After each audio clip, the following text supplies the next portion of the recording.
Hi, I'm Jennifer Collins, and today I'm reading for you Stacey Abrams' new book, Stacey's Extraordinary Words.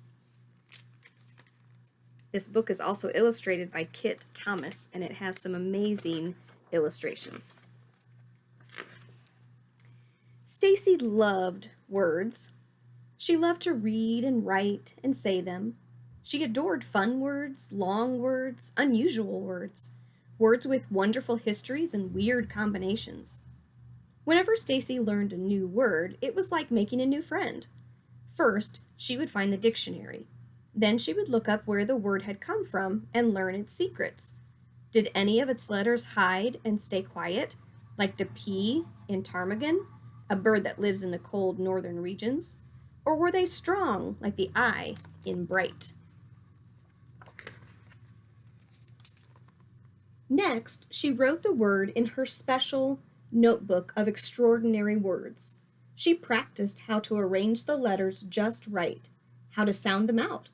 That's because she loved spelling interesting words most of all.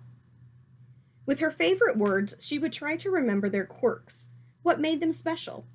When she saw a super long word like onomatopoeia, a funny word to describe the sounds of other words, she had to jump and sway. Words like duckling made her grin. Persnickety tickled her tongue.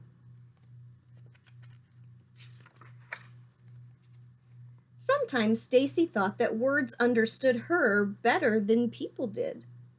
When she sat by herself during recess, they never teased her about being quiet, or about being clumsy when she fell, or awkward when the joke in her head came out wrong. When she read books under the covers, words never told her to go to sleep. Words understood why she was grumpy or anxious. In fact, words helped her explain what she was feeling, if only to herself. One day, Stacey's teacher, Mrs. Blakesley, asked her to wait after class. She squirmed in her seat because she was afraid, petrified, another way to say really, really afraid. Usually the teacher only kept a student after class because of a blunder, a mistake. Mrs. Blakesley called Stacey to her desk and she returned her spelling test. A big red 100 sat at the top of the page. The teacher asked her, "Do you know what a spelling bee is?" "A really smart insect?" Stacey joked. The teacher smiled. A spelling bee is a contest where students compete to spell as many words correctly as they can. I would like for you to participate. Stacey couldn't believe it. Who else will be there? I am nominating you and Jake. The spelling bee is next week. Stacey's excitement suddenly evaporated. Jake was not her friend. He was a bully who knew words too. Just yesterday, he had used a complicated word that made Suki cry. Last week, she heard him say something cruel to Zivko about his accent. Stacey thought it was stupendous that Zivko knew words in 2 different languages. Stacey knew as many words as Jake did. She wanted to say something when he said mean things to her friends, but she was intimidated, scared, because sometimes he said hurtful things to her too. She wished she had used her clever words to help Suki or Zivko or herself by speaking up. Perhaps at the spelling bee she would be braver. At the spelling bee, she would not be silent. All week long, Stacey studied her spelling words from school and the ones she kept in her notebook. Still, the spelling bee felt as far away as the longest word she had ever seen. Sesquipedalian, a fancy way to describe words with lots of syllables. The days of the week were monotonous, torturous, and sluggish. Every hour felt longer and longer. Stacey wished for the week to whisk its days away. Finally, the morning of the spelling bee arrived. Stacey walked into the county library with her mother, holding her hand tight. Mama gave her a big hug and whispered into her ear, "Just do your best. Your dad and I are very proud of you." Stacey followed her teacher to the room where the other students waited until it was time to go. Then they went on to a stage. The announcer explained the rules. Kids stepped up to the microphone one by one to get their word. If they spelled it right, the announcer told them so. But if they made a mistake, a bell would ring. The student would have to leave the stage. No do-overs. Stacey's turn finally came. Her stomach ached with nervous energy, but she was ready. Say the word dither, sound it out, dither, spell it, dither. That is correct. The announcer called on the next student and the next. Promptly, enormous, shutter, transportation, craggy, reception, village.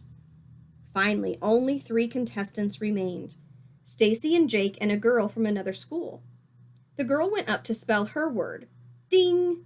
She had spelled chocolate without the second O. We are down to our final 2 contestants, the announcer told the audience.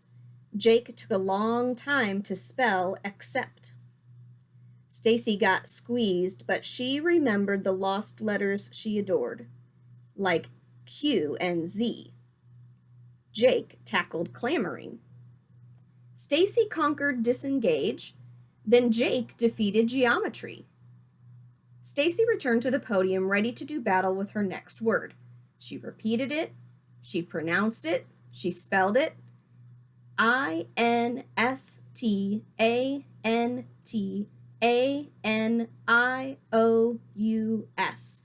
Instantaneous. As she waited for the announcer, the bell dinged. I'm sorry, that is incorrect.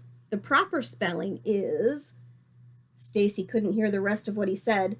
Tears filled her eyes, but she stayed on stage like a good sport as Jake got his trophy and she received her second-place ribbon. Everyone congratulated Jake, and so did she. Good job. Jake laughed and rolled his eyes. At least I know the difference between I and E.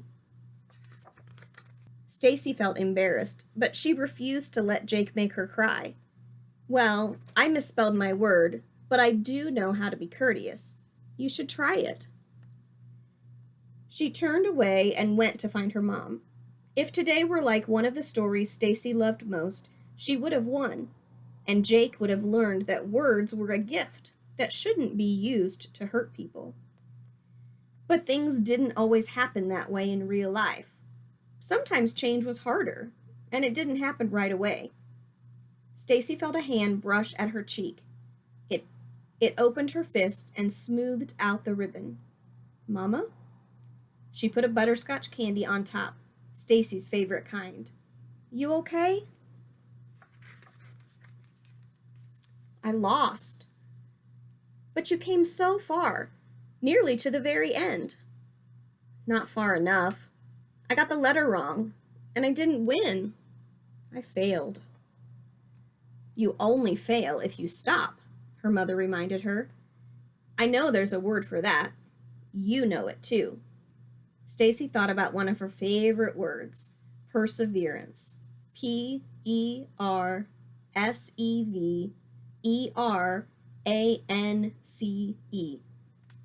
Exactly. So let's go home and learn more words. There's always next year. Stacey imagined all the words she had yet to meet, new words and new ways to speak up and help others. She'd find them all. No, Mama, there's always tomorrow. And there we see Stacey winning a spelling bee, making a graduation speech, and being a politician. And the back of the book tells us more about the author's story. So if you like extraordinary words, come to the library and check out Stacey's Extraordinary Words, written by Stacey Abrams, and read the story about the author at the end of the book. I think you'll find that the author's story is a lot like the story of Stacey in the book.